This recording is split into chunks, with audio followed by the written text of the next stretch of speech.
Vamos a hablar de todo esto con David Saucedo, le digo, él es consultor en temas de seguridad, a quien le agradezco mucho la oportunidad de poder saludarlo para poder también, claro, compartir su opinión con usted, nuestra audiencia frecuente y ferviente. David, ¿cómo te va? Muy buenas tardes. ¿Qué tal, Pepe? Quiero saludarte a ti, el auditorio, a tus órdenes. Gracias, David. Pues, ¿cómo estás leyendo lo ocurrido en Tecpan? Este enfrentamiento entre los grupos de Nueva Generación, Grupo Nueva Generación o Guardia Nueva Generación y el grupo de los Granados, por un lado, y lo que sucedió ayer en Acámbaro y en Jerecuaro, en Guanajuato, donde estallaron dos coches bomba, donde hay enfrentamiento también de otros dos grupos delincuenciales bueno, están peleando la plaza. ¿Cómo leer lo que está pasando? Dice la presidenta de la República que lo ocurrido en Guanajuato no reúne las características del narcoterrorismo, pero tu opinión también, por supuesto, para nosotros es muy válida. Bienvenido. Hay una resistencia por parte de las autoridades estatales y federales a caracterizar estos ataques del día de ayer en Acámbaro y Jerecuaro como actos de narcoterrorismo. La razón esencial es porque tienen miedo de que haya una disminución en los flujos turísticos, en los niveles de inversión y que eventualmente en Estados Unidos se activen algunos protocolos de intervención que tienen ellos para poder actuar en contra de grupos del terrorismo internacional como Al-Qaeda, Hamas. Pero te diría lo siguiente. En primer término, la mala imagen de México ya existe en el exterior, es decir, no es que vayamos a escribir vamos a rayar una hoja en blanco, está completamente rayada desde hace tiempo. En segundo término, en Estados Unidos, quienes se oponen principalmente a la intervención armada y el uso del ejército para enfrentar a los cárteles mexicanos es el propio ejército de los Estados Unidos. Es decir, aun cuando hay voces que de manera recurrente exigen que el gobierno de los Estados Unidos ataque a los cárteles con su poderío y con su ejército, los propios militares se oponen porque no quieren arriesgar a su ejército a estar en contacto con el poder corruptor del dinero del narco. Por eso utilizan a sus instituciones civiles, la CIA, la Homeland Security, el FBI, para combatir a los grupos del crimen organizado. Con respecto a esta polémica que está encabezando la presidenta Claudia Sheinbaum de si son actos terroristas o no, desde hace 30 años en América Latina se utiliza este término, no se acuñó en México, se empezó a utilizar en Perú, en el combate que tuvo en su momento el Estado peruano contra el grupo de Sendero Luminoso, encabezado por Abimael Guzmán. Después, en las guerras de cárteles de Colombia de la década de los 90, en esta serie de ofensivas de Pablo Escobar y el cártel de Medellín en contra del Estado colombiano. También los periodistas, académicos, la clase política, los medios de comunicación colombianos llamaban actos de narcoterrorismo justamente a estos ataques con bomba que utilizaba el cártel de Medellín para enfrentar a sus rivales. ¿Por qué le ponemos el prefijo narcoterrorismo? Como dice bien Omar García Harfuch, el terrorismo clásico busca objetivos políticos, ideológicos o religiosos. El narcoterrorismo lo que busca son objetivos económico-criminales. Pero si vemos lo que ocurrió ayer, estos coches bombas se depositaron en la vía pública con el objeto de matar personas, es decir, personas sin ningún tipo de vínculo criminal.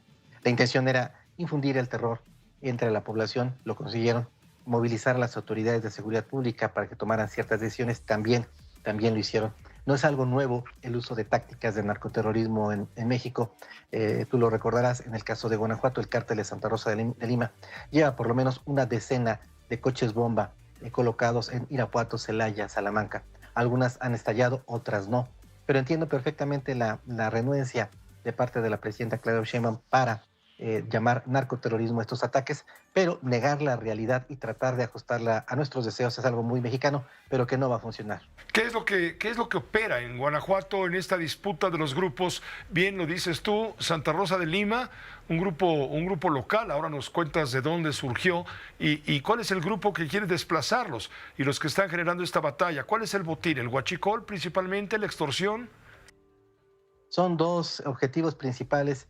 Primero, la venta de drogas al menudeo. Junto con Veracruz, Guanajuato es el estado del país que tiene el mayor número de ciudades medias que en efecto tiene un alto consumo de drogas ilícitas. Y segundo, las rutas de trasiego a los Estados Unidos. La red carretera de Guanajuato permite la interconexión de los puertos del Pacífico Sur, en donde llegan drogas, sobre todo cocaína de Sudamérica, pero también precursores químicos para la fabricación de fentanilo. Como Guanajuato está en el centro del país, justo en la zona del Bajío, esto permite el contacto por su red carretera con las ciudades de frontera.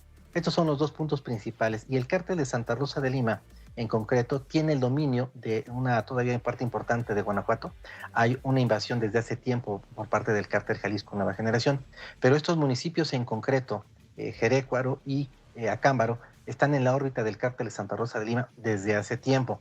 Entiendo que el secretario Omar García Harfuch apenas está tomando conocimiento de los distintos fuegos, incendios que hay en el país. Este caso en concreto no creo que se deba a una disputa con el cártel Jalisco Nueva Generación.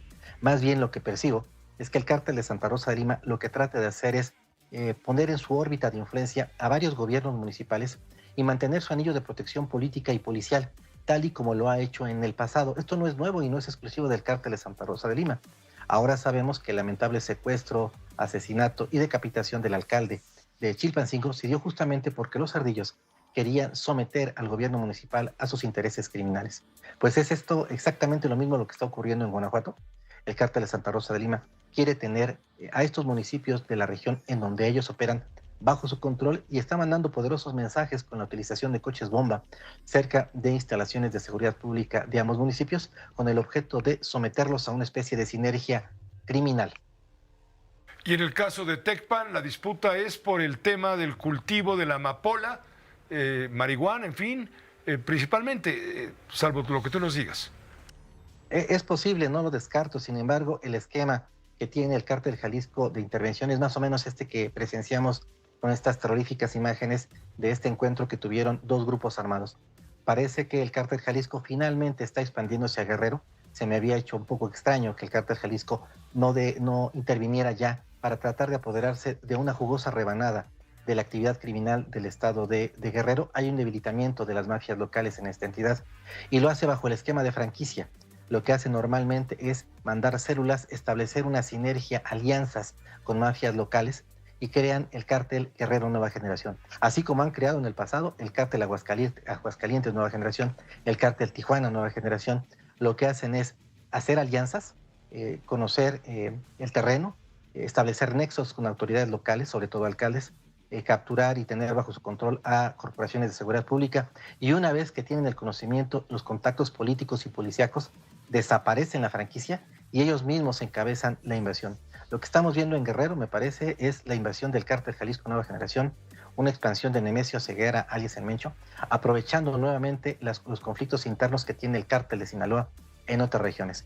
Por lo que alcanzo a percibir, las mafias locales de Guerrero detectaron de inmediato esto mismo que te estoy refiriendo y decidieron hacerle frente de inmediato. Y de ahí se desprenden estas imágenes que estamos viendo en pantalla. Las mafias locales organizándose para detener la invasión del cártel Jalisco Nueva Generación.